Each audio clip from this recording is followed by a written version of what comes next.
क्या आपको भी सपने ज़्यादा आते हैं? मजाक कर रहा हूँ। किसी को भी इतना हक न दे कि वो आपके ज़िंदगी में आके आपका ज़िंदगी तहस नहस करके चला जाए। कहूँगा ये दुनिया बहुत ही खूबसूरत है, इसीलिए हर चीज़ में मज़ा लीजिए। अब देखिए मैं वीडियो बना रहा हूँ, मैं इसमें भी मज़ा ले रहा हूँ।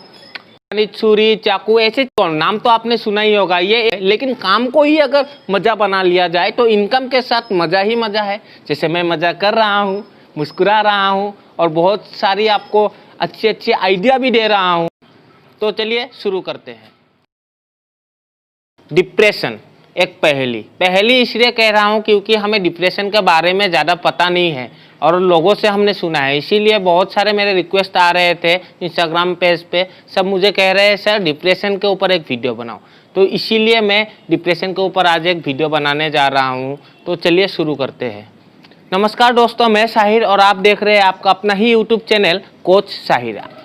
आज इस वीडियो में हम बात करेंगे डिप्रेशन के बारे में। क्या होता है ये, कैसे होता है, किससे होता है, इसके सिम्टम्स यानी लक्षण क्या है और इससे बाहर कैसे निकले। इसीलिए जुड़े रहिए मेरे साथ इसके बारे में जानने के लिए वीडियो के अंत तक। WHO यानी वर्ल्ड हेल्थ ऑर्गेनाइजेशन के एक रिपोर्ट के अनुसार वर्तमान समय में 35 करोड़ से भी ज़्यादा लोग डिप्रेशन का शिकार है।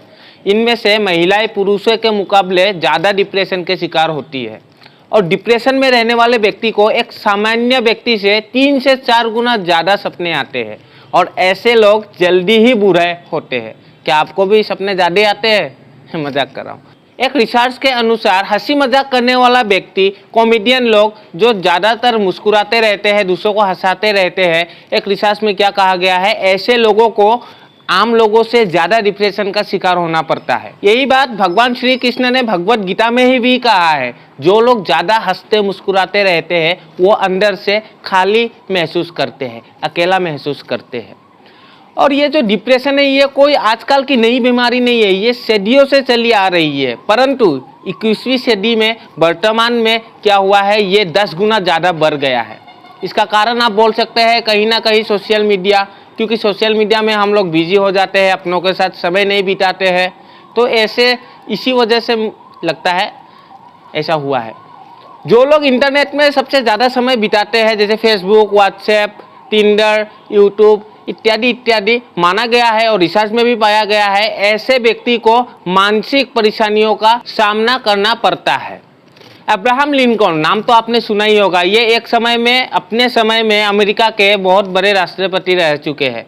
इनके जीवन में कुछ दुख आने के कारण, कुछ परेशानियों के कारण डिप्रेशन के शिकार ये भी हुए थे और उस समय वो तेज चीज़ यानी छुरी, चाकू ऐसे चीज़ों से खुद को दूर रखते थे क्योंकि उन्हें लगता था कहीं इन चीज़ों से वो खुद को हानि ना पहुंचा ले, खुद को मार ना ले। तो आप समझ पा रहे होंगे ये बीमारी कितनी ही खतरनाक है।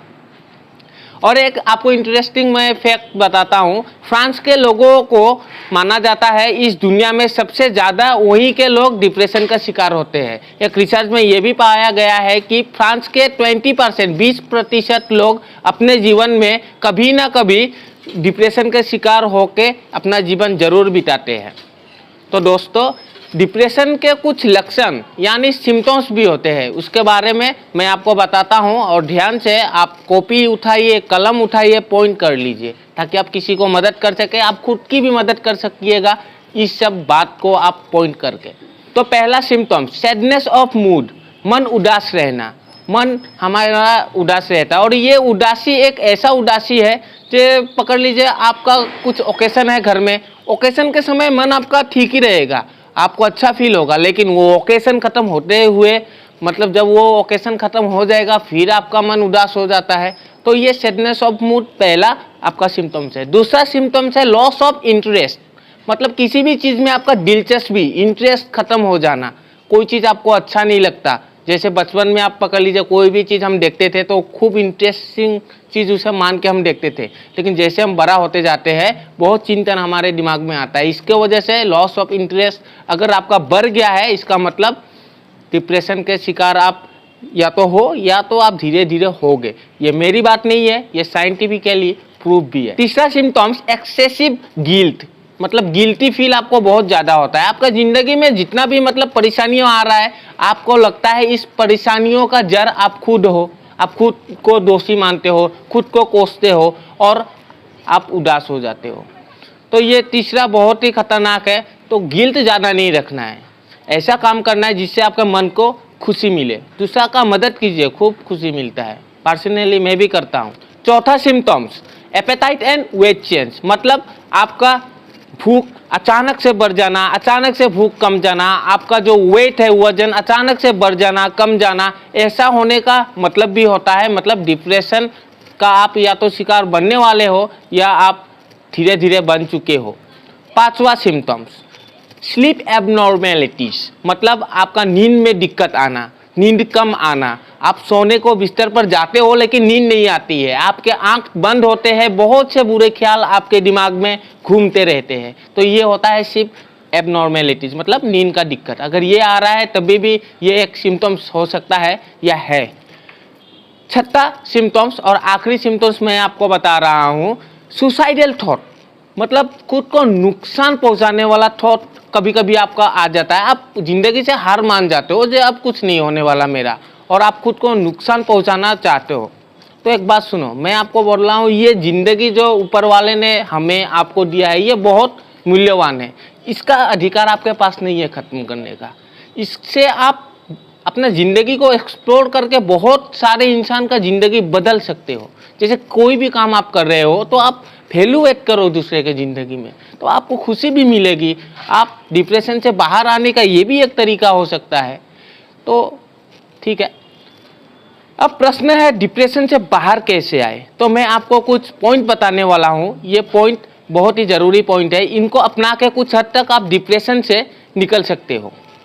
तो पहला पॉइंट, सुबह सूरज के रोशनी में टहले या सूरज के रोशनी में बैठे। ऐसे इससे क्या होगा, सूरज का जो यूवी रे, अल्ट्रा वायोलेट रे होता है, वो रे जब हमारे मतलब शरीर में पड़ता है तो हमारा मन शांत फील करता है। आपको पता होगा सुबह लोग एक्सरसाइज भी करते हैं, क्यों करते हैं, इसके वजह से। तो सुबह सूरज के रोशनी में आप टहलो या बैठो, ये आपके लिए फ़ायदा का सौदा होगा। दूसरा पॉइंट, जिन लोगों से आपको बात करके अच्छा लगता है, आप भरोसा कर सकते हो, सभी लोगों पे नहीं, मतलब कुछ ऐसे लोग होते हैं जिस पर आप भरोसा कर सकते हो, उन लोगों से अपना दुख शेयर करो। इससे आपका दुख कुछ हद तक, सारा तो नहीं होगा, कुछ हद तक कम होगा। उनसे जाइए, मिलिए, बातें कीजिए, कहीं घूमने जाइए, आउटिंग में जाइए। Travel is good cure for anything, मतलब कुछ भी परेशानी है तो ट्रैवल करने से भी बहुत मतलब हद तक ये अच्छा होता है, ये मेरा खुद का भी मानना है। और तीसरा है, आपका जो मतलब पसंदीदा एक्सरसाइज है, कुछ भी हो सकता है, जैसे आपका रनिंग हो सकता है, पुशअप करना हो सकता है, या आपका मतलब गेम खेलना हो सकता है, ये सब आप कीजिए फिजिकल एक्सरसाइज। ऐसे करने से आपका माइंड बॉडी दोनों मतलब अच्छा रहेगा, बैलेंस में रहेगा।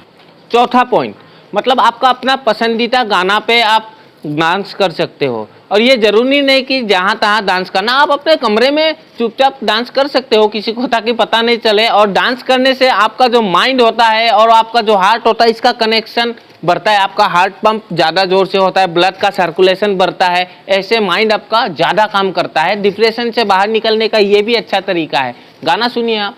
पाँचवा पॉइंट, खुद को किसी से कम ना समझे और किसी को अपना ज़िंदगी ना समझे, यानी मतलब आप दूसरे के साथ खुद को कंपेयर मत कीजिए। दूसरा का जो भी रिजल्ट है उसके साथ अपना संघर्ष को आप कंपेयर मत कीजिए। वह जिस मकान पे पहुंचा है तो वो अपने ज़िंदगी में बहुत स्ट्रगल करके पहुंचा होगा, अगर आप करोगे ऐसा स्ट्रगल तो आप भी पहुंच सकते हो। तो कंपेयरिंग के वजह से भी ऐसा होता है, इसीलिए खुद को आप कम ना समझे दूसरों से, और दूसरे को अपनी ज़िंदगी ना समझे जे दूसरा ही आपके लिए सब कुछ है, ऐसा नहीं होता। अगर आप किसी के साथ ऐसे बंध जाओगे एक बंधन में, तो आप अपना ज़िंदगी नहीं जी पाओगे। तो डिप्रेशन का ये सबसे बड़ा भी कारण कहलाता है। आखिरी पॉइंट और सबसे ज़रूरी पॉइंट, यानी छठा पॉइंट, ये पॉइंट है, अच्छा से सुनिएगा। किसी को भी इतना हक ना दे कि वो आपके ज़िंदगी में आके आपका ज़िंदगी तहस नहस करके चला जाए, आपका मूड ऑफ करके चला जाए। इतना हक किसी को देना ही नहीं है। ऑलवेज आपका प्रायोरिटी फर्स्ट जो होता है वो खुद को देना चाहिए।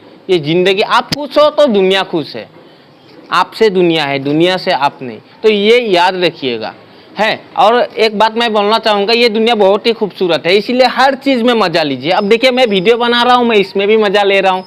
तो हर अपना काम में, अगर आप अपना काम में मज़ा लीजिएगा तो काम एक मज़ा का चीज़ हो जाएगा। जैसे मज़ा के लिए हम बहुत सारे काम करते हैं जिससे हमारा इनकम नहीं होता है, तो लोग उसे बेकार कहते हैं, लेकिन काम को ही अगर मज़ा बना लिया जाए तो इनकम के साथ मज़ा ही मज़ा है। जैसे मैं मज़ा कर रहा हूँ, मुस्कुरा रहा हूँ और बहुत सारी आपको अच्छे अच्छे आइडिया भी दे रहा हूँ। ऐसा नहीं है कि मैं सिर्फ मज़ा ही ले रहा हूँ, तो मैं वैल्यू भी दे रहा हूँ आप लोगों को। मुझे लगता है ये वीडियो आपको बहुत अच्छा लगने वाला है, तो ज़्यादा से ज़्यादा शेयर कीजिए ताकि बहुत सारे लोगों का मदद हो जाए।